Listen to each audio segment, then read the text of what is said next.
ಭಾರತೀಯ ಸಂಸ್ಕೃತಿ ಮತ್ತು ಸಂಸ್ಕಾರ ಇಡೀ ವಿಶ್ವಕ್ಕೆ ದಾರಿದೀಪವಾಗಿದೆ ಎಂದು ರಂಭಾಪುರಿ ಬಾಳೆಹೊನ್ನೂರಿನ ಡಾಕ್ಟರ್ ವೀರಸೋಮೇಶ್ವರ ರಾಜದೇಶಿಕೇಂದ್ರ ಶಿವಾಚಾರ್ಯ ಸ್ವಾಮೀಜಿ ಹೇಳಿದರು. ಗುಬ್ಬಿ ತಾಲೂಕಿನ ನಿಟ್ಟೂರು ಹೋಬಳಿಯ ಬಾಗೂರು ಗೇಟಿನಲ್ಲಿ ಇಷ್ಟಲಿಂಗ ಮಹಾಪೂಜೆ, ಧರ್ಮ ಜಾಗೃತಿ ಸಭೆ ಹಾಗೂ ಉಷಾ ಮತ್ತು ಚಂದ್ರಶೇಖರ್ ದಂಪತಿಗಳ ಷಷ್ಠಿಪೂರ್ತಿ ಕಾರ್ಯಕ್ರಮ ಉದ್ಘಾಟಿಸಿ ಅವರು ಮಾತನಾಡಿದರು. ಪ್ರತಿಯೊಬ್ಬ ಮನುಷ್ಯನೂ ಸಹ ತಂದೆ ತಾಯಿ, ಗುರುಗಳಿಗೆ, ಗುರು ಹಿರಿಯರಿಗೆ ಗೌರವ ನೀಡಿದಾಗ ಮಾತ್ರ ಬದುಕು ಬಂಗಾರವಾಗುತ್ತದೆ. ಜೀವನ ಎಂಬುದು ಸುಖ, ದುಃಖ, ನೆಮ್ಮದಿ, ಸಾಧನೆ ಎಲ್ಲವನ್ನೂ ಒಳಗೊಂಡಿರುತ್ತದೆ. ಕಷ್ಟ ಬಂದಾಗ ಹೆದರದೆ, ಸಿರಿ ಬಂದಾಗ ಹಿಗ್ಗದೆ ಬದುಕನ್ನ ಸಮಾಜಕ್ಕಾಗಿ, ಧರ್ಮಕ್ಕಾಗಿ ಮೀಸಲಿಡಬೇಕು. ಆಗ ಮಾತ್ರ ಮಾನವನ ಬದುಕು ಸಾರ್ಥಕವಾಗುತ್ತದೆ ಅಂತ ಹೇಳಿದ್ರು. ತಂದೆ ತಾಯಿಗಳು ನಮ್ಮೆಲ್ಲರನ್ನ ಬಾಲ್ಯದಲ್ಲಿ ಪೋಷಿಸಿ ಜೀವನದ ಶ್ರೇಯಸ್ಸಿಗೆ ಕಾರಣೀಭೂತರಾಗಿರ್ತಾರೆ. ಅವರ ಕೈಕಾಲುಗಳು ಗಟ್ಟಿ ಇರುವಂತಹ ಸಂದರ್ಭದಲ್ಲಿ ಅವರ ಜೀವನದ ಉತ್ತರಾರ್ಧದಲ್ಲಿ ಅವರನ್ನ ಚೆನ್ನಾಗಿ ನೋಡಿಕೊಳ್ಳಬೇಕಾದದ್ದು ಎಲ್ಲ ಮಕ್ಕಳಾದವರ ಕರ್ತವ್ಯ. ಉಪದ್ರವ ಜಾರಿ ಕ್ವಚಿದಪಿ ಪ್ರಮಾದಾನ ಭವತಿ. ಜಗತ್ತಿನಲ್ಲಿ ಕೆಟ್ಟವರಾದಂಥ ಮಕ್ಕಳು ಹುಟ್ಟುವುದ, ಆದರೆ ಮಕ್ಕಳ ಹಿತವನ್ನು ಬಯಸುವಂತ ತಂದೆ ತಾಯಿಗಳು ಹುಟ್ಟುವುದಿಲ್ಲ. ಬಹುಶಃ ಇವತ್ತು ಅದಕ್ಕೆ ಅಪವಾದವಾಗಿ ಸಚಿನ್ ಅವರು ತಂದೆ ತಾಯಿಗಳಿಗೆ ಕೃತಜ್ಞರಾಗಿ ಇವತ್ತು ಅವರ ಷಷ್ಠಿ ಪೂರ್ತಿ ಸಮಾರಂಭ ಹಮ್ಮಿಕೊಂಡಿದ್ದಾರೆ. ಬಹುಶಃ ಯಾವತ್ತೂ ಇದು ಆಗಬೇಕಾಗಿತ್ತು, ಕಾರಣಾಂತರಗಳಿಂದ ಅದು ಆಗಲಿಲ್ಲ. ಈಗ 60 ದಾಟಿ 67ರಲ್ಲಿ ಅವರ ಹೆಜ್ಜೆಯನ್ನು ಹಾಕ್ತಾ ಇದ್ದಾರೆ. ಆದರೆ ರಂಭಾಪುರಿ ಜಗದ್ಗುರು ಸಾನ್ನಿಧ್ಯದಲ್ಲೇ ಈ ಕಾರ್ಯ ಮಾಡಬೇಕನ್ನುವಂತ ಸಚಿನ್ ಅವರ ಸಂಕಲ್ಪ ಇವತ್ತು ಅದು ಸಾಕಾರಗೊಂಡಿದ್ದು ಅವರಿಗಷ್ಟೇ ಅಲ್ಲ, ಅವರೆಲ್ಲ ಅಭಿಮಾನಿಗಳಿಗೆ ಸಂತೋಷವನ್ನು ತಂದಿದೆ ಅಂತೇಳಿ ಭಾವಿಸ್ತಾ ಇದ್ದೇವೆ. ಇವತ್ತು ಉಷಾ ಚಂದ್ರಶೇಖರ್ ಅವರು ಗೃಹಸ್ಥಾಸ್ತ್ರವನ್ನು ಸ್ವೀಕಾರ ಮಾಡಿ 40 ವರ್ಷಗಳು ಪೂರ್ಣಗೊಳ್ಳುತ್ತೆ. ಸತಿಪತಿಗಳು ಒಂದಾದ ಭಕ್ತಿ ಹಿತವಾಗಿಪ್ಪದು ಶಿವಗೆ ಅನ್ನುವಂತಹ ಮಾತಿದೆ. ಜೀವನದಲ್ಲಿ ಏನೇ ಸಂಕಷ್ಟಗಳು ಬಂದರೂ, ಏನೇ ಸವಾಲುಗಳು ಬಂದರೂ ಕೂಡ ಗಂಡ ಹೆಂಡರು ಒಂದಾಗಿ ಬಾಡಿದರೆ ಆ ಬಾಳು ನಿಜವಾಗಲೂ ಸಾರ್ಥಕವಾದಂತಹ ಬಾಳು. ದೊಡ್ಡಗುಣಿ ಹಿರೇಮಠದ ರೇವಣಸಿದ್ದೇಶ್ವರ ಶಿವಾಚಾರ್ಯ ಸ್ವಾಮೀಜಿ ಮಾತನಾಡಿ, 2 ದಿನಗಳಲ್ಲಿ ನಡೆದಂತಹ ಕಾರ್ಯಕ್ರಮದಲ್ಲಿ ರಂಭಾಪುರಿ ಶ್ರೀಗಳ ಉತ್ಸವ, ಇಷ್ಟಲಿಂಗ ಮಹಾಪೂಜೆ, ಷಷ್ಠಿಪೂರ್ತಿ ಕಾರ್ಯಕ್ರಮ ಸೇರಿದಂತೆ ಹಲವು ಧಾರ್ಮಿಕ ಕಾರ್ಯಕ್ರಮಗಳು ನಡೆದವು ಅಂತ ಹೇಳಿದ್ರು. ಯಾವ ಕಣ್ಣುಗಳು ಇಷ್ಟಲಿಂಗ ಜಗದ್ಗುರು ಮಹಾ ಇಷ್ಟಲಿಂಗ ಪೂಜೆಯನ್ನು ನೋಡಿ ತೃಪ್ತಿಯನ್ನು ಹೊಂದುತ್ತಾವೋ, ಹಾಗೆ ನಿಮ್ಮ ಕಿವಿಗಳು ವೇದ ಘೋಷವನ್ನು ಕೇಳಿ ಇವತ್ತು ಪಾವನ ಆಗಿದ್ದಾರೆ. ಹಾಗೆ ಜಗದ್ಗುರು ಮಹಾಸನ್ನಿಧಿಯವರ ಇಷ್ಟಲಿಂಗ ಪೂಜೆಗೆ ಅಷ್ಟೋತ್ತರವನ್ನು ಹೇಳ್ಬೇಕಾದ್ರೆ ನೀವೆಲ್ಲ ಓಂ ನಮಃ ಶಿವಾಯ ಅಂತ ಹೇಳಿದ್ರಿ. ನಿಮ್ಮ ಬಾಯಿ ನಾಲಿಗೆ ಪವಿತ್ರ ಆಗಿದೆ, ನಿಮ್ಮ ತನು ಮನ ಎಲ್ಲ ಕೂಡ ಪವಿತ್ರ ಆಗಿದೆ ಅಂತಂದ್ರೆ ಇದಕ್ಕೆ ಕಾರಣ ಯಾರು ಅಂತಂದ್ರೆ ಉಷಾ ಮತ್ತು ಚಂದ್ರಶೇಖರ್ ಅವರ ಷಷ್ಠಿಪೂರ್ತಿ ಕಾರ್ಯಕ್ರಮದ ಹಾಗೂ 40ನೇ ವರ್ಷದ ವಿವಾಹ ಮಹೋತ್ಸವದ ಸಂದರ್ಭದಲ್ಲಿ ಅವರ ಪುತ್ರರಾದಂತಹ ಸಚಿನ್ ಮತ್ತು ಲತಾಮಣಿ ಇವರು ಸ್ವಂತ ಮನೆಯಲ್ಲಿ ಜಗದ್ಗುರುವರ ಪೂಜೆಯನ್ನ ಮಾಡಿಸಬಹುದಾಗಿತ್ತು. ಆದರೆ ಈ ಪೂಜೆ ಎಲ್ಲರಿಗೂ ಕೂಡ ತಲುಪಬೇಕು, ಎಲ್ಲರೂ ಸಂತೋಷ ಆಗ್ಬೇಕು, ಎಲ್ಲರಿಗೂ ಜಗದ್ಗುರುವರ ಆಶೀರ್ವಾದ ಸಿಗ್ಬೇಕು ಅಂತ ಹೇಳಿ ಈ ಒಂದು ಸಭಾ ಮಂಟಪದಲ್ಲಿ ಆಗ್ಬೇಕು. ಗುರು ಹಿರಿಯರಲ್ಲಿ ಭಕ್ತಿ ಶ್ರದ್ಧೆಯಿಂದ ನಾವು ನಡ್ಕೋಬೇಕು ಅಂದಾಗ ಈ ಲೋಕ ಶಾಂತಿ ನೆಮ್ಮದಿಯಿಂದ ಬಾಳುವಂತದ್ದನ್ನು ನಾವು ಕಾಣ್ತಾ ಇದ್ವಿ. ಸಿದ್ದರಬೆಟ್ಟದ ಶ್ರೀ ವೀರಭದ್ರೇಶ್ವರ ಶಿವಾಚಾರ್ಯ ಸ್ವಾಮೀಜಿ ಮಾತನಾಡಿ, ಮನುಷ್ಯನ ಆಯಸ್ಸು 120 ವರ್ಷ, ಅದರ ಅರ್ಧದಷ್ಟು ಆಯಸ್ಸು 60 ವರ್ಷವಾಗಿದ್ದು, ವೈಜ್ಞಾನಿಕವಾಗಿ ಮಾನವನ ದೇಹ ಮನಸ್ಸು ಬೆಳವಣಿಗೆ ಆಗುತ್ತಿರುತ್ತದೆ.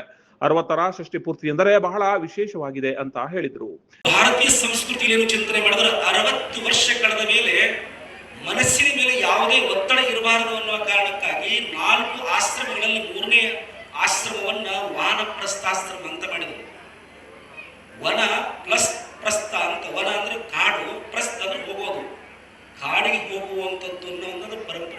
ನಡೆಸಿದರು. ನೀವೇನಾದ್ರೂ ರಾಮಾಯಣ ಕಾಲಗಳಲ್ಲಿ ಅಥವಾ ಹಿಂದಿನ ದ್ವಾಪರ ತ್ರೇತಾಯುಗದ ಪುರಾಣದ ಕಥೆಗಳನ್ನು ನೋಡಿದ್ರೆ ಅಲ್ಲಿರ್ತಕ್ಕಂಥ ಎಲ್ಲ ರಾಜ ಮಹಾರಾಜರು ಸಹಿತ ವಾನಪ್ರಸ್ಥಾಸ್ತ್ರವನ್ನು ಸ್ವೀಕರಿಸಿಕೊಂಡು ಮಕ್ಕಳನ್ನ ಅಧಿಕಾರ ಕೊಟ್ಟು ಹೋಗುವಂಥದ್ದನ್ನ ನೀವೆಲ್ಲ ಕಥೆಗಳಲ್ಲಿ ನಮ್ಮ ಎಲ್ಲ ಹಿಂದಿನ ಪುರಾಣಗಳಲ್ಲಿ ಆದಿ ಪುರಾಣ ಭರತೇಶ್ವರಿ ನೀವೆಲ್ಲ ಓದಿರ್ಬೋದು. ಇಲ್ಲಿ ಹೇಳುವಂತ ವಿಷಯ ಅಂತ ಹೇಳಿದ್ರೆ ಕಾಡಿಗೆ ಹೋಗದೆ ಇದ್ರು ಸಹಿತ ಮಾನಸಿಕ ಒತ್ತಡವನ್ನ 60 ವರ್ಷದಲ್ಲಿ ಯಾರು ತೆಗೆದುಕೊಳ್ಬಾರದು ಅಂತ. 60 ವರ್ಷ ನಿಮಗೆ ಬಂದ್ವಿ ಅಂತಂದ್ರೆ ನೀವು ತಿಳ್ಕೊಳ್ಬೇಕು, ನಮ್ಮ ಕೆಲಸ ಏನು, ನನ್ನ ಎಲ್ಲ ಜವಾಬ್ದಾರಿ ನನ್ನ ಮಕ್ಕಳಿಗೆ ವಹಿಸಿಕೊಡ್ಬೇಕು ಅನ್ನೋದನ್ನ ನಾವು ತಿಳ್ಕೊಳ್ಬೇಕು. ನಂತರದಲ್ಲಿ ನನ್ನ ಸಮಯವನ್ನ ಹೆಚ್ಚು ಸಮಯವನ್ನ ನಾನು ಆಧ್ಯಾತ್ಮಿಕ ಚಿಂತನೆಯಲ್ಲಿ ಅಥವಾ ಪೂಜೆ ಪುನಸ್ಕಾರಗಳಲ್ಲಿ ಪೂಜೆಯಲ್ಲಿ ನಾನು ಪಾಲ್ಗೊಳ್ಳಬೇಕು. ಹೆಚ್ಚು ದೇವರ ಬಗ್ಗೆ ಜ್ಞಾನವನ್ನ ಅಥವಾ ದೇವರ ಬಗ್ಗೆ ಆಧ್ಯಾತ್ಮಿಕವಾಗಿ ಧ್ಯಾನದಲ್ಲಿ ನಾನು ಹೆಚ್ಚು ಪಾಲ್ಗೊಳ್ಳಬೇಕು. ಅವಾಗ ಮನಸ್ಸು ಶುದ್ಧಿ ಆಗಬೇಕು, ಮನಸ್ಸು ಶಾಂತವಾಗಬೇಕು, ದೇಹದ ಅಂಗ ಅವಯವಗಳು ಶಕ್ತಿ ಗುಡಿಸಿಕೊಂಡು ಸಹಿತ ಆತ್ಮ ಚೈತನ್ಯವಾಗಿರಬೇಕು ಅನ್ನುವಂಥದ್ದೇ ಈ ಮೂಲ ಉದ್ದೇಶ. ಅದಕ್ಕೆ ಹೇಗೆ ಪೂಜಿಸಬೇಕು ಅಂತ ಹೇಳಿದ್ರೆ ಮೊದಲನೇ ವಾನಪ್ರಸ್ಥಾಸ್ತ್ರ ಅಂದ್ರೆ 60 ವರ್ಷಗಳಿಗೆ ಷಷ್ಠಿ ಪೂರ್ತಿಯಲ್ಲಿ ಎಲ್ಲಾ ಪೂಜೆಯನ್ನು ಮಾಡಿ ಇನ್ನು ಮುಂದೆ ಹೆಚ್ಚು ಪೂಜೆಯಲ್ಲಿ ಸಮಯ ಕಳೆಯಬೇಕು ಅಂತ ಹೇಳಿ ಎಲ್ಲ ಪೂಜೆ ವಿಧಾನಗಳನ್ನು ಮಾಡತಕ್ಕಂಥ ಪರಂಪರೆಗಳೆಲ್ಲ ನೋಡ್ಕೊಂಡು ಬಂದರು. ಅದಕ್ಕೆ ಆ ಹಿನ್ನೆಲೆಯಲ್ಲಿ ಇವತ್ತು ಆ ಪೂಜೆ ಕಾರ್ಯಕ್ರಮಗಳನ್ನ ಇವತ್ತು ಸಚಿನ್ ಅವರು ಆಯೋಜನೆ ಮಾಡಿದ್ದಾರೆ. ನಮ್ಮ ದೊಡ್ಡಗುಣಿ ಪೂಜ್ಯರು ಹೇಳಿದ ಹಾಗೆ ಸಚಿನ್ ಅನ್ನುವಂಥ ಇವತ್ತು ಮಗನಂದ್ರು ಸಹಿತ ಒಂದು ರೀತಿ ಆದರ್ಶ ಅಂತ ನಾವೆಲ್ಲ ಭಾವಿಸ್ಕೊಳ್ಬಹುದು. ಯಾಕೆ ಅಂತ ಹೇಳಿದ್ರೆ ಈ ಎಲ್ಲ ಕಾರ್ಯಕ್ರಮ ಪಟ್ಟುಕೊಂಡು ಇಷ್ಟಾಗಿ ವೈಭವ ಮಾಡ್ತೀವಿ, ಸುಮ್ಮನೆ ಮನೆ ಪೂರ್ತಿ ಮಾಡು ಹಾಗೆ ಅಂತ ಹೇಳಿದಂತ ಮಾತು ಏನಂದ್ರೆ ಬುದ್ಧಿ ಬಹಳ ಕಷ್ಟ ಕಾಲದಲ್ಲಿ ಸಣ್ಣದೊಂದು ಮಂಡಿ ಇಟ್ಕೊಂಡು ನಮ್ಮ ಅತ್ಯಂತ ಕಷ್ಟಪಟ್ಟು ಚೆನ್ನಾಗಿ ಸಾಕಿಸಿ ನಾನು ದೊಡ್ಡವ್ರು ಮಾಡಿದ್ರೆ ಇವತ್ತು ನಾನು ದುಡಿತಾ ಇದ್ದೀನಿ, ಕಷ್ಟಪಟ್ಟು ಚೆನ್ನಾಗಿದ್ದೀನಿ, ನಮ್ಮ ತಂದೆ ಚೆನ್ನಾಗಿ ಆನಂದಿಸಬೇಕು ಅಂತ ಹೇಳಿದ್ರೆ ಮುಂದೆ ಇನ್ನೊಂದು 10 ವರ್ಷ ಆದ್ಮೇಲೆ ಅವ್ರು ಹೇಗೇನೋ ಹೇಳಕ್ಕಾಗಲ್ಲ. ಆದ್ರೆ ಆರೋಗ್ಯ ಚೆನ್ನಾಗಿದ್ದಾಗ ನಮ್ಮ ತಂದೆನ ಚೆನ್ನಾಗಿ ನೋಡ್ಕೊಳ್ಬೇಕು. ಅದಕ್ಕೆ ಏನೇ ಕಷ್ಟ ಆದ್ರೂ ನಾವು ಅತ್ಯಂತ ವೈಭವವಾಗಿ ಪೂಜೆ ಮಾಡಬೇಕು ಅಂದ್ರೆ ಎಷ್ಟು ಜನಕ್ಕೆ ಈ ಮಕ್ಕಳಲ್ಲಿ ಈ ತರದ ಮನೋಭಾವನೆ ಬರುತ್ತೆ ಹೇಳಿ. ನಾನಾಯ್ತು, ನನ್ನ ಹೆಂಡರಾಯ್ತು, ನನ್ನ ಮಕ್ಕಳಾದ್ರು ಅನ್ನುವಂಥ ಕಾಲದಲ್ಲಿ ನನ್ನ ತಂದೆ ಜೀವನದಲ್ಲಿ ಕಷ್ಟಪಟ್ಟಿದ್ದಾರೆ, ಅವರು ಸುಖವಾಗಿರ್ಬೇಕು ಅನ್ನುವಂಥ ಮನೋಭಾವನೆ ಇವತ್ತಿನ ಪೀಳಿಗೆಯ ಮಕ್ಕಳಲ್ಲಿ ಯುವಕರಲ್ಲಿ ಬರ್ತಾ ಇಲ್ಲ ಅನ್ನುವಂಥ ದುರ್ಗದ ಸಂಗತಿ. ಯಲ್ಲಾರಾಂಪುರ ಮಠದ ಡಾಕ್ಟರ್ ಹನುಮಂತನಾಥ ಸ್ವಾಮೀಜಿ ಮಾತನಾಡಿ ರಂಭಾಪುರಿ ಶ್ರೀಗಳು ಚಿಕ್ಕ ಚಿಕ್ಕ ಮಠಗಳನ್ನ ಸ್ವಾಮೀಜಿಗಳನ್ನ ಉನ್ನತ ಮಟ್ಟಕ್ಕೆ ಬೆಳೆಸುವಂತಹ ಧರ್ಮ ಗುರುಗಳಾಗಿದ್ದಾರೆ ಅಂತ ಹೇಳಿದ್ರು. ನಾನು ಕೂಡ ಪಾಲ್ಗೊಂಡು ಗುರುಗಳ ದರ್ಶನಾಶೀರ್ವಾದದಿಂದ ನಾನು ಕೂಡ ಒಂದು ಭಾವನಾದೆ ಅಂತೇಳಿ ನಾನಾದರೂ ಕೂಡ ಭಾವಿಸ್ತೇನೆ.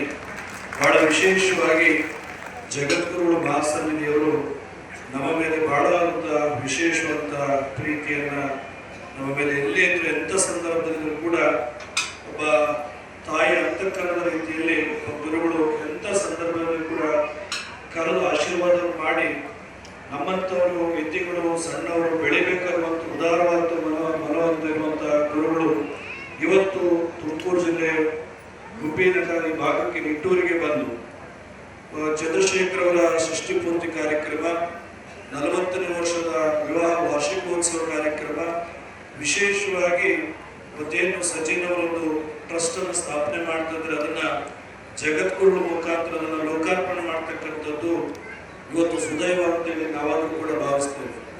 ಗುರುವಿನ ಗುಲಾಮನಾಗುವ ತನಕ ದೊರೆಯದಣ್ಣ ಮುಕುತಿ ಅಂತ ಹೇಳ್ತೇವೆ. ಅಂದ್ರೆ ಗುರುವಿಂದ ನಾವೇನೇನು ಕೂಡ ಸಾಧನೆ ಮಾಡ್ಲಿಕ್ಕಾಗಲ್ಲ ಅಂತ ನಮಗೆಲ್ಲೂ ಕೂಡ ಅರ್ಥ ಆಗಿದೆ. ಸುಭಾಷಿತಕಾರರು ಮಾತು ಹೇಳ್ತಾರೆ, ನಗರುವರ್ಗಂತಕ್ಕೂ ನಗರುವರ್ಗಕ್ಕಿಂತಪ ಗುರುವರ ಪರತರಂ ನಾಸ್ತಿ ತಸ್ಮೈ ಶ್ರೀ ಗುರುವೇ ನಮಃ ಅಂತ. ಗುರುಗಳಿಂದೆ ಯಜ್ಞ ಯಾಗ ತಪಸ್ಸು ಯಾವುದೂ ಕೂಡ ಇಲ್ಲ ಅನ್ನುವಂಥದ್ದನ್ನ ನಮಗೆಲ್ಲೂ ಕೂಡ ಅರ್ಥ ಆಗಿದೆ. ನಾವೆಲ್ಲರೂ ಕೂಡ ಮಾತಾಡ್ತಾ ಇರ್ತೀವಿ, ಮುಂದೆ ಗುರಿ ಇರಬೇಕು, ಹಿಂದೆ ಗುರು ಇರಬೇಕು ಅಂತೇಳಿ. ಇವತ್ತು ಸಚಿನ್ ಅದನ್ನ ಕಾಯವಾಚ ಮನಸ್ಸ ಪಾಲನೆ ಮಾಡ್ತಾರೆ. ಅನೇಕ ನಮಗೆಲ್ಲ ಅನ್ಸುತ್ತೆ ಇವತ್ತು ಷಷ್ಠಿ ಪೂರ್ತಿ ಬರ್ತಡೇಗಳು ವಾರ್ಷಿಕೋತ್ಸವಗಳು ಯಾವುದೋ 5 ಸ್ಟಾರ್ ಹೋಟೆಲಲ್ಲೋ ರೆಸಾರ್ಟಲ್ಲೋ ಮಾಡ್ಕೊಳ್ಬಹುದು. ಇವತ್ತು ಜಗದ್ಗುರುಗಳನ್ನ ಮಹಾಸನ್ನಿಧಿಯವ್ರನ್ನ ಕರೆದು ಇಷ್ಟಲಿಂಗ ಪೂಜೆಯನ್ನು ಅವ್ರ ಮನೆಗಳಲ್ಲಿ ಮಾಡ್ಕೊಳ್ಬಹುದಾಗಿತ್ತು. ಈ ಭಾಗದ ಎಲ್ಲ ವರ್ಗದ ಜನರು ಕೂಡ ಆ ಸನ್ನಿಧಿಯ ಆಶೀರ್ವಾದ ಇರಲಿ. ಈ ಭಾಗದಲ್ಲಿ ಇರುವಂತ ಎಲ್ಲ ಪಾಮರರು ಕೂಡ ಅವರ ಕೃಪೆ ಸದಾಕಾಲ ಗುರುಗಳ ಆಶೀರ್ವಾದ ಇರಲಿ ಅಂತೇಳಿ ಸಚಿನ್ ಅವರೊಂದು ಅವ್ರ ಕುಟುಂಬ ಒಂದು ಒಳ್ಳೆಯ ನಿರ್ಧಾರಕ್ಕೆ ಬಂತು. ಏನೇ ಇದ್ರು ಕೂಡ ಈ ಸಮಾಜಕ್ಕೆ ಹಂಚಿ ಹೋಗ್ಬೇಕು ಅಂತ ಮನಗಂಡು ಗುರುಗಳ ಆಶೀರ್ವಾದ ನಮ್ಮ ಕುಟುಂಬಕ್ಕೆ ಬೇಡ, ಇಡೀ ನಮ್ಮ ಜಿಲ್ಲೆ ನಮ್ಮ ತಾಲೂಕಿನ ಸಮಸ್ತ ಜನರಿಗೂ ಸಿಗ್ಲಿ ಅಂತ ಹೇಳುವಂಥದ್ದು ಅವರ ಸಚಿನ್ ಅವರ ದೊಡ್ಡ ಗುಣ ಅಂತೇಳಿ ನಾನಾದ್ರೂ ಕೂಡ ಭಾವಿಸ್ತೇನೆ. ಕಾರ್ಯಕ್ರಮದಲ್ಲಿ ಶ್ರೀ ರೇಣುಕಾ ಶಿವಾಚಾರ್ಯ ಸ್ವಾಮೀಜಿ, ರಾಚೋಟೇಶ್ವರ ಶಿವಾಚಾರ್ಯ ಸ್ವಾಮೀಜಿ, ರುದ್ರಮುನಿ ಸ್ವಾಮೀಜಿ, ವಿಭವ ವಿದ್ಯಾಶಂಕರ ಸ್ವಾಮೀಜಿ, ಕಾರದ ವೀರಬಸವ ಸ್ವಾಮೀಜಿ ಸೇರಿದಂತೆ 30ಕ್ಕೂ ಹೆಚ್ಚು ಶ್ರೀಗಳು ಹಾಜರಿದ್ದರು. ಮುಖಂಡರಾದ ಶ್ರೀ ದಿಲೀಪ್ ಕುಮಾರ್, ನವ್ಯಾಬಾಬು, ಉಷಾ ಚಂದ್ರಶೇಖರ್, ಸಚಿನ್, ಲತಾಮಣಿ ಸೇರಿದಂತೆ ಇನ್ನಿತರರು ಹಾಜರಿದ್ದರು. 2 ದಿನಗಳ ಕಾಲ ನಡೆದಂತಹ ಈ ಒಂದು ಧಾರ್ಮಿಕ ಕಾರ್ಯಕ್ರಮದಲ್ಲಿ ದಾಸೋಹ ಸೇರಿದಂತೆ ಹಲವು ಧಾರ್ಮಿಕ ಕಾರ್ಯಕ್ರಮಗಳು ಜರುಗಿದವು. ಚಾಲುಕ್ಯ ನ್ಯೂಸ್, ಜನರಿಗೋಸ್ಕರ.